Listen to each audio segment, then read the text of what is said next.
Hello viewers, আসসালামু আলাইকুম রহমতুল্লাহ ওবরাকাতুহু। আশা করি আপনারা সবাই ভালো আছেন।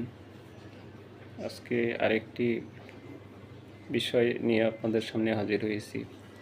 পবিত্র কোরআনে মহান আল্লাহ তাআলা বলেছেন, ওয়ালিল্লাহি মা ফিস সামাওয়াতি ওয়া মা ফিল আরদ ওয়া কানাল্লাহু বিকুল্লি শাইইন মুহীত। আসমান এবং জমিনে যা কিছু আছে সবই আল্লাহ তাআলার, এবং এ ব্যাপারে আল্লাহ সর্বজ্ঞাত। আসমান জমিনে সব কিছু অণুপরমাণু ক্ষুদ্রাতি ক্ষুদ্র সব কিছু আল্লাহর পরিচালনায় পরিচালিত হচ্ছে। বাতাস প্রবাহিত হচ্ছে, বৃষ্টি বর্ষিত হচ্ছে, সব কিছু আল্লাহ তাআলা হুকুমে পরিচালিত হচ্ছে। আল্লাহ তাআলা